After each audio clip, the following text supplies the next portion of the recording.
할렐루야, 아멘. 한 주간 잘 보내셨나요? 네, 벌써 여러분 가을이 성큼 다가왔습니다. 이제 좀 추워요. 아침에 교회 올 때 춥습니다. 여러분 출근하고 등교할 때 추우시죠? 안 추우면 아직 20대 초반, 슬슬 선선하면 중반, 이제 후반부터는 그냥 추워. 뭐 걸치고 온 사람들 티가 납니다. 추워요 우리. 여러분 날씨가 많이 변했는데 건강 조심하시고 늘 주님이 주시는 새 힘과 강건함으로 승리하시기를 축복합니다.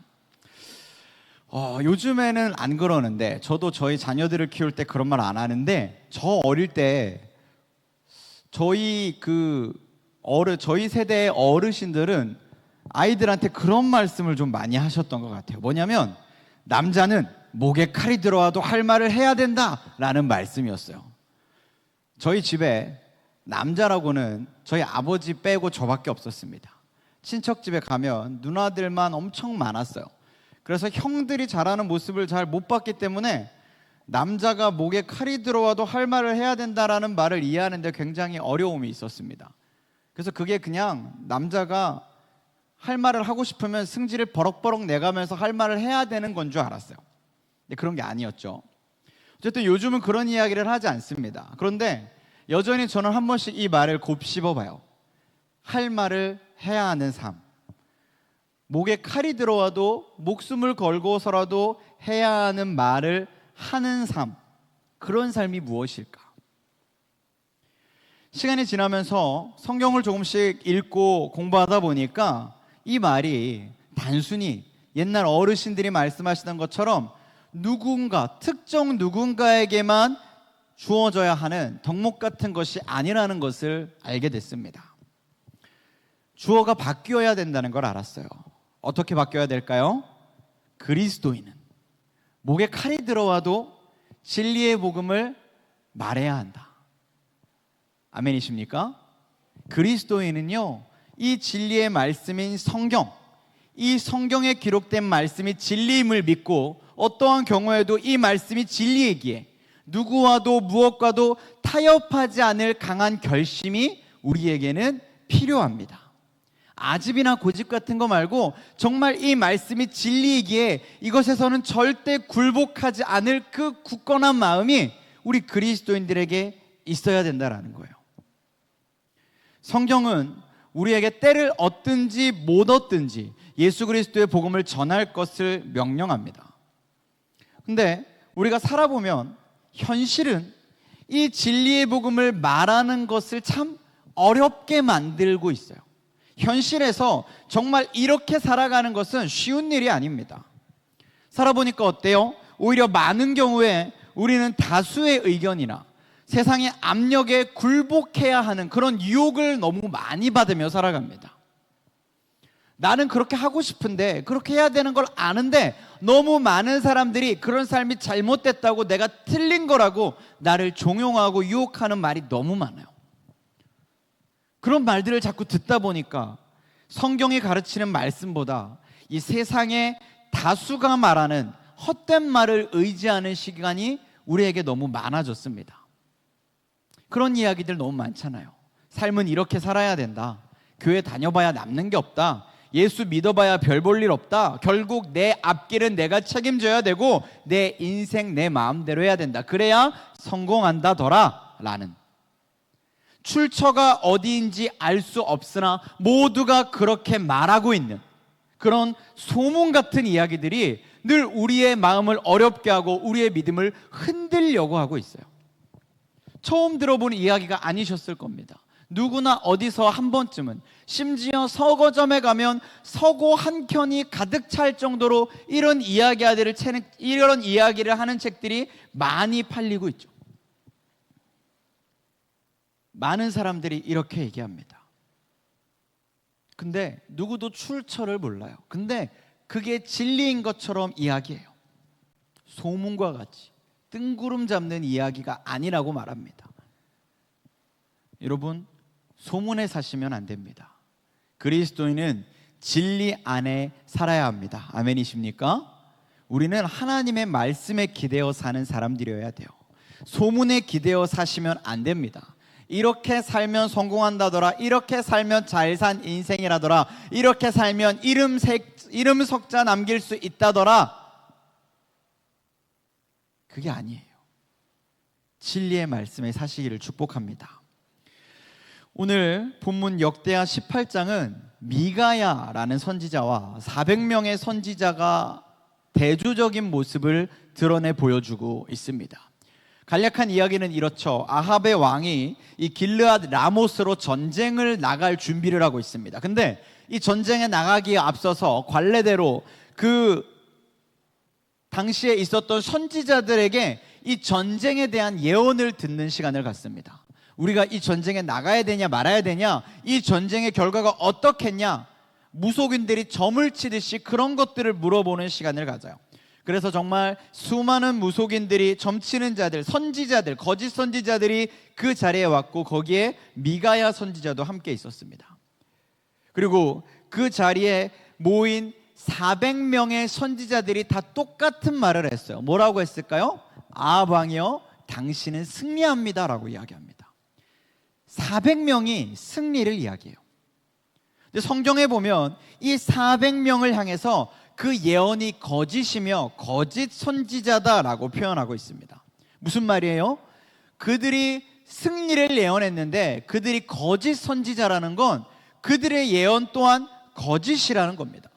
선지자인데 예언하는 사람들이 거짓을 예언했다라는 거예요. 왜 거짓을 예언했을까요? 이유는 심플합니다. 진실을 말하면 죽게 될 테니까.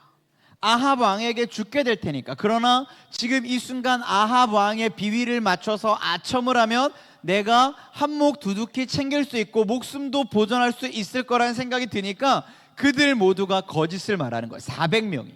왕이여, 당신은 승리합니다. 왕이 얼마나 기분이 좋았겠어요. 400명이나 되는 선지자들을 불러 앉혀놓고 이야기를 물었는데 그들이 다 내가 승리한다고 하니까 얼마나 뿌듯하고 얼마나 어깨가 올라갔겠습니까? 근데 그 400명이 아첨하며 거짓 예언을 하는 이 자리에 미가야 선지자가 초를 칩니다. 먼저 미가야 선지자가 이 아합 왕에게 들어가기 전에 이런 결단을 했어요. 우리 13절 한번 화면 띄워주시겠어요? 13절에 미가야가 이렇게 이야기합니다. 여호와께서 살아계심을 두고 맹세하노니 내 하나님께서 말씀하시는 것 곧 그것을 내가 말하리라 라고 결심해요. 사람들이 말하는 거 말고 여호와께서 살아계심을 두고 맹세하노니 그가 내게 말씀하시는 것 그대로 내가 말하겠다. 미가야는 그런 결단을 했어요. 그리고 정말 아합 왕이 있는 그 아합 왕 앞에 나아가서 미가야는요, 거짓을 말하는 것이 아니라 정말 하나님께서 그에게 주신 말을 전합니다. 뭐라고 전할까요?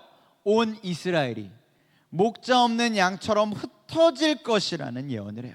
우리 16절 말씀 한번 같이 읽어보겠습니다. 본문 16절입니다. 시작. 그가 이르되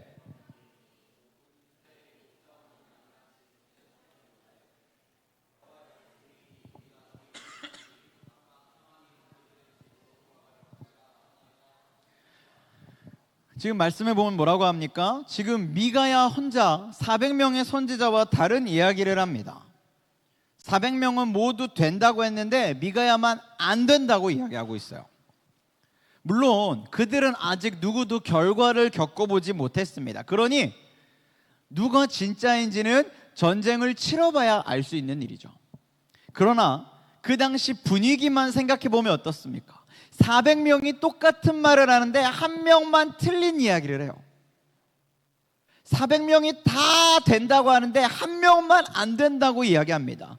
여러분, 이 한 사람의 모습이 어떨까요? 아까 제가 초친다는 표현을 했는데 부정적으로 느껴지지 않겠습니까?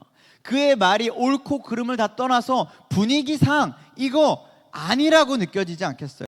맞는 말인데도 부정적이고 뭔가 별 볼 일 없게 느껴지지 않았겠습니까? 결국 이 미가야가 한 말이 참 예언이었음에도 불구하고 아합 왕의 마음에 들지 않았습니다. 그래서 아합 왕은 이 일을 가지고 미가야를 핍박해요. 그를 감옥에 가둡니다.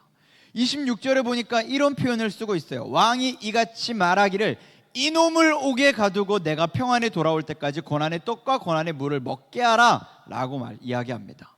성경에서 굉장히 낯선 표현 하나, 이놈이라는 단어가 들어가죠. 얼마나 이 미가야 선지자를 그가 부정적으로 여기고 꼴보기 싫어했는지를 드러내는 표현이에요. 이놈을 옥에 가두라. 언제는 선지자라고 하더니 이제는 이 놈이라고까지 표현하면서 그에게 고난의 떡과 물을 먹게 하라고 하는 겁니다. 왜요? 마음에 들지 않았으니까. 참 예언을 했지만 마음에 들지 않았으니까.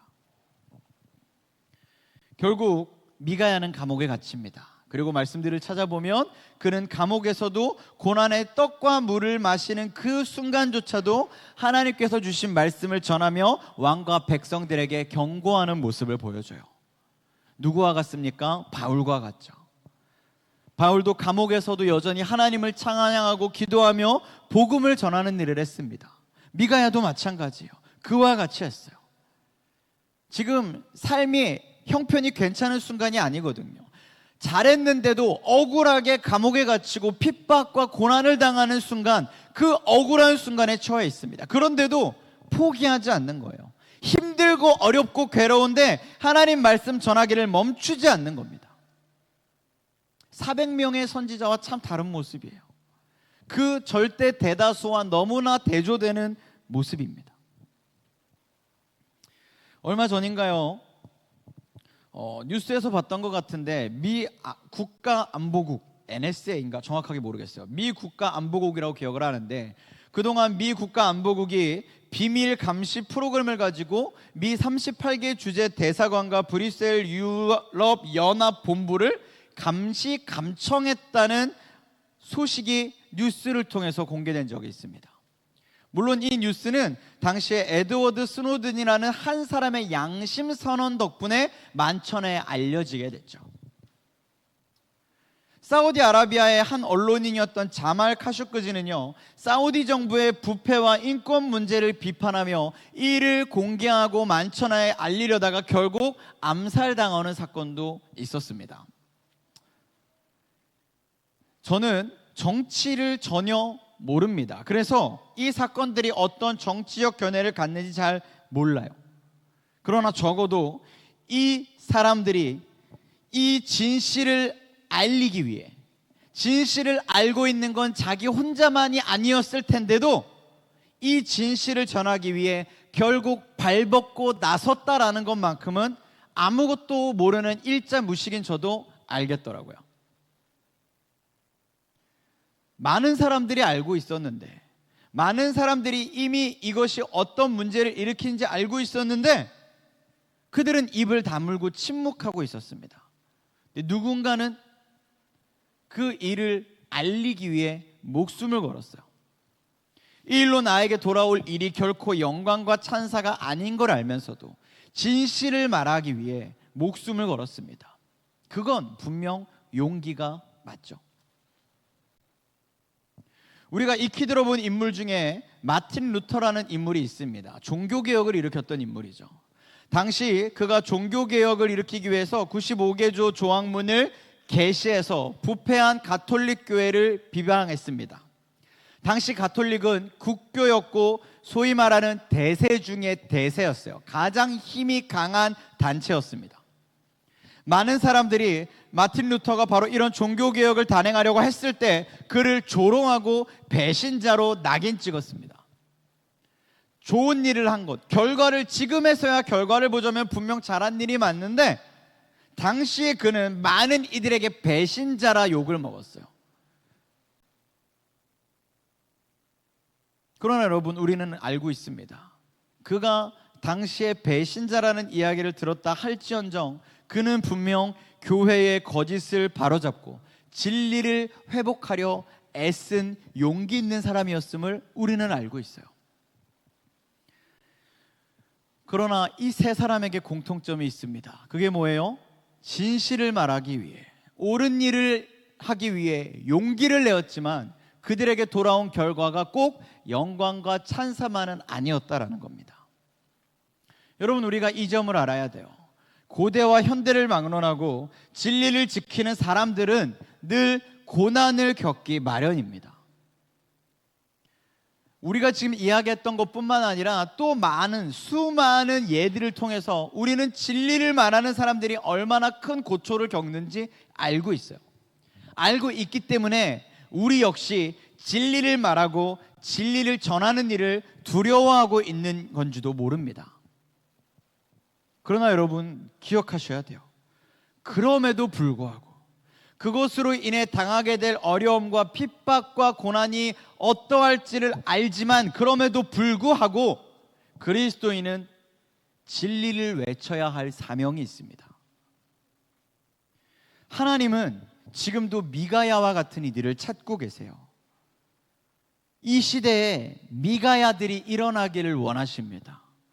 모두가 노라고 할 때 예스라고 말하는 그 한 사람, 모두가 예스라고 할 때 노라고 말할 수 있는 그 한 사람, 진리를 고집할 줄 아는 사람, 핍박과 고난이 와도 모두가 진리를 부정하고 경멸해도 하나님의 말씀만이 진리이고 이 말씀대로 사는 삶이 결국은 축복이며 은혜임을 말할 줄 아는 사람, 또 그렇게 살아낼 수 있는 그 한 사람을 주님은 찾고 계시고 우리가 그렇게 살기를 원하셔서 우리에게 성경을 주셨고 예수 그리스도를 보내셨고 성령님을 이 땅에 허락해 주신 겁니다.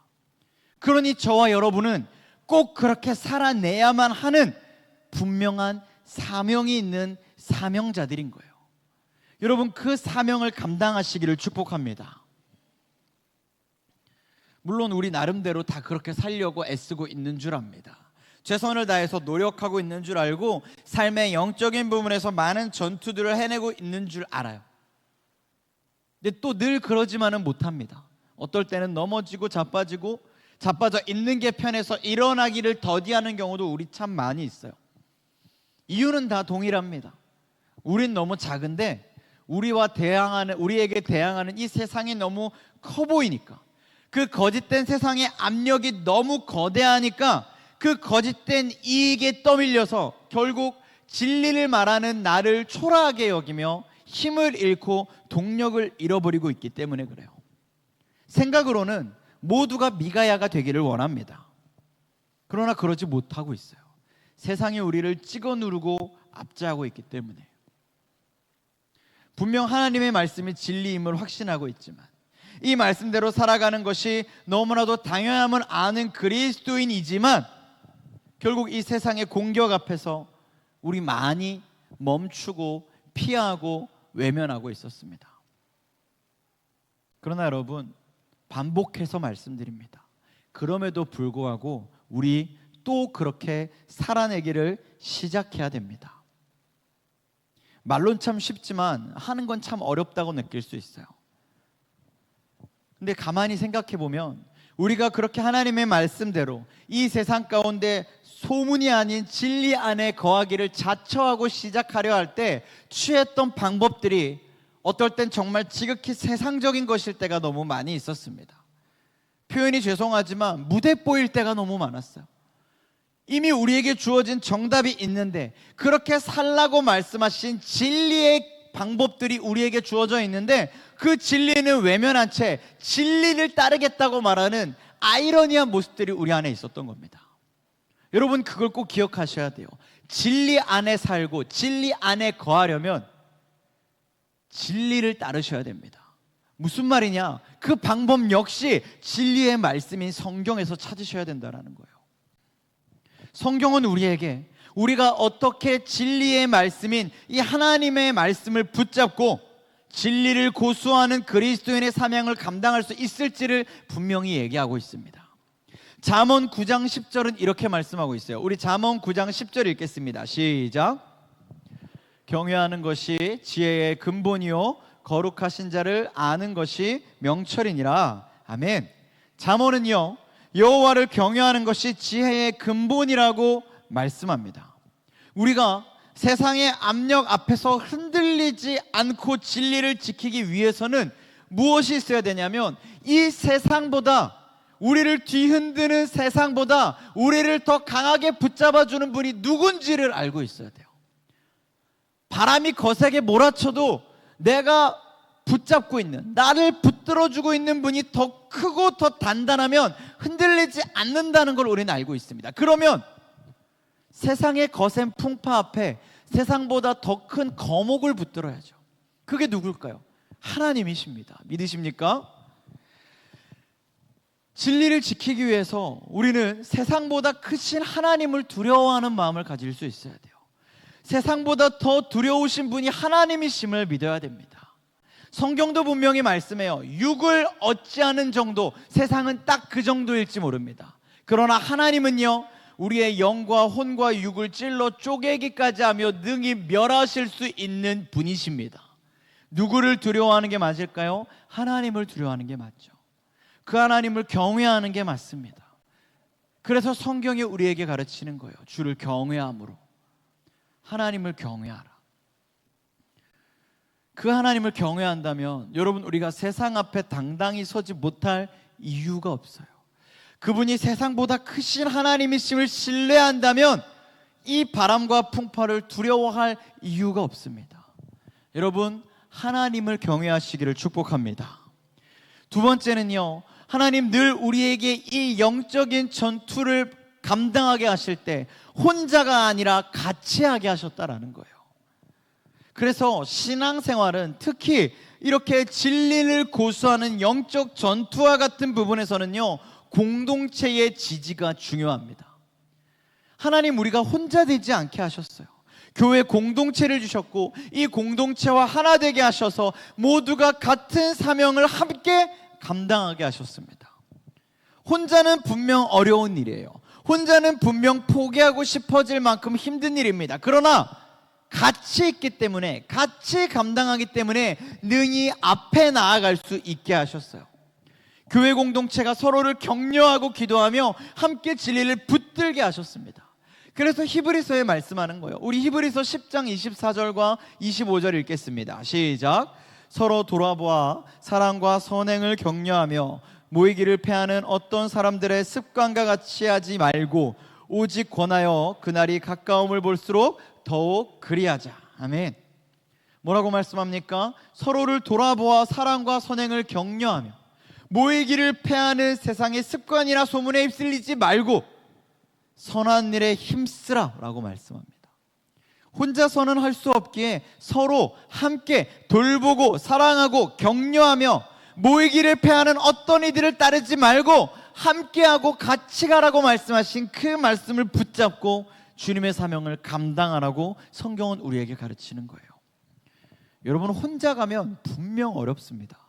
그러나 함께 가면 능히 갈 수 있어요. 믿으십니까? 성경이 두세 사람이 모인 가운데 주님 우리와 함께 하겠다고 가르치시는 이유는 바로 이 공동체 가운데 주님이 늘 함께 하시기 때문입니다.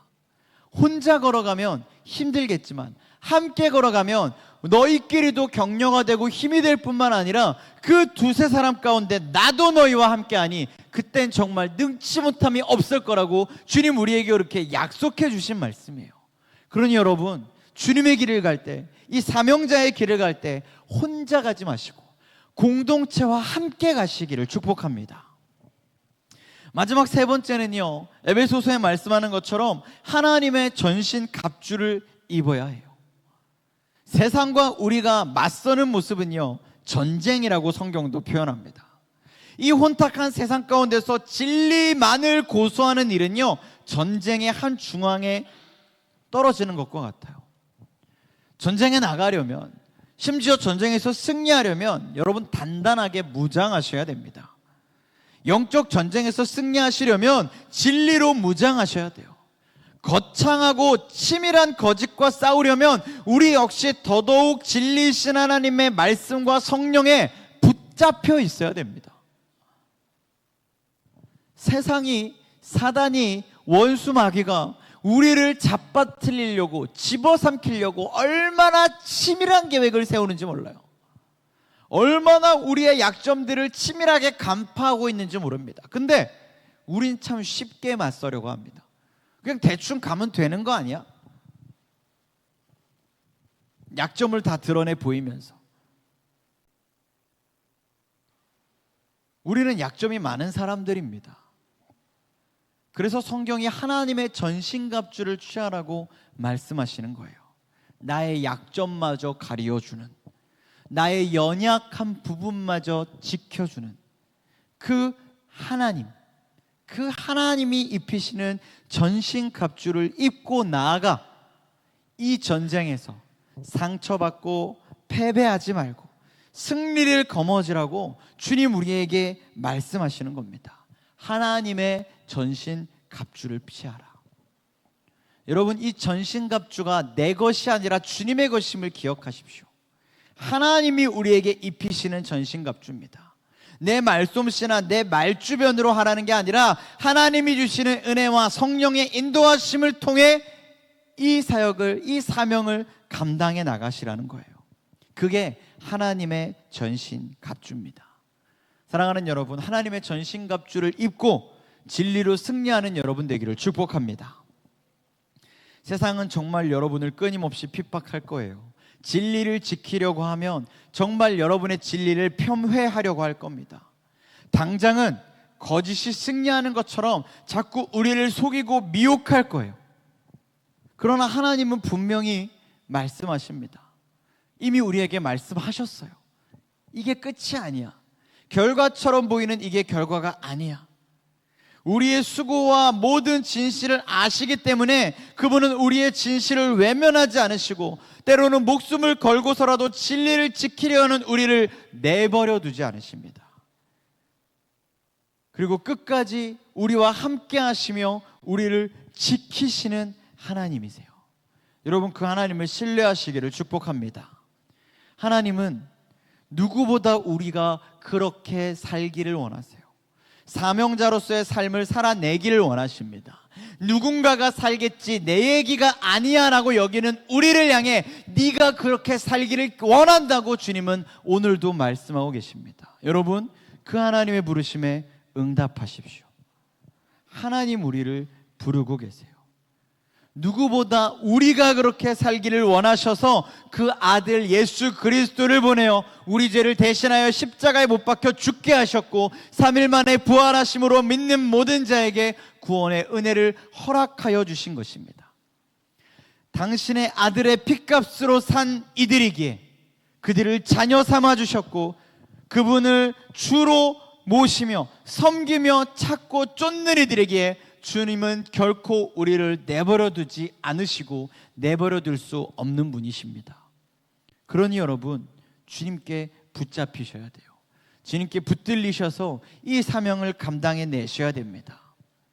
진리로 살기, 진리로만 살아내기, 진리에 붙잡혀 있기 참 쉽지 않지만 그럼에도 불구하고 그렇게 꼭 살아내셔야 돼요.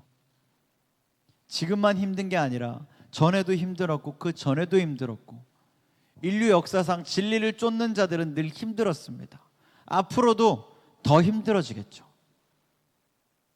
그러나 적어도 우리가 이 진리로 살아내기를 포기하지 않고 이 진리만이 진정한 진리임을 고수하며 버티고 견디고 부딪혀내면 우리의 뒤를 보고 따라올 우리의 다음 세대들은요, 적어도 이 진리의 싸움을 우리보다 덜 포기하고 덜 힘들어하고 더 기뻐할 수 있게 되지 않겠습니까?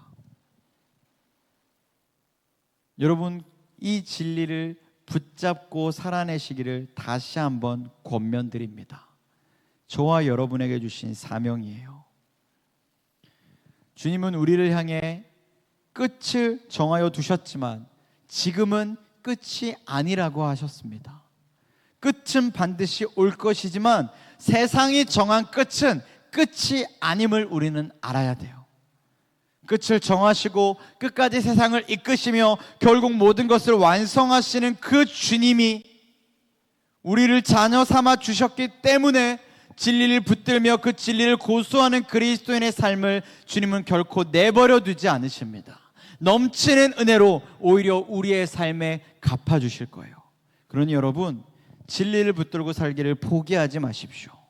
소문에 휩쓸려 소문에 휘둘려 이 사명의 길을 멈추지 마십시오. 예수를 말하고 예수를 전하고 예수를 쫓고 예수를 따라 사는 삶이 축복임을 확신하십시오.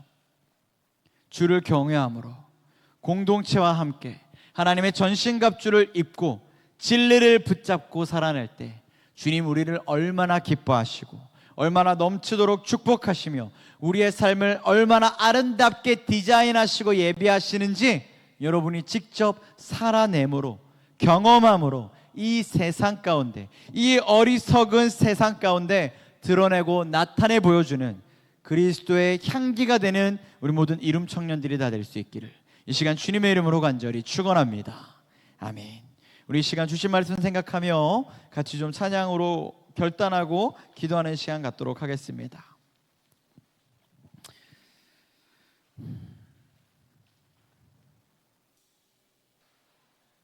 우리 이 시간 주신 말씀을 생각하며 세상의 유혹, 시험이 라는 찬양으로 고백할 때 또한 준비한 예물 하나님께 올려드리며 봉헌하고 함께 기도하는 시간 갖도록 하겠습니다.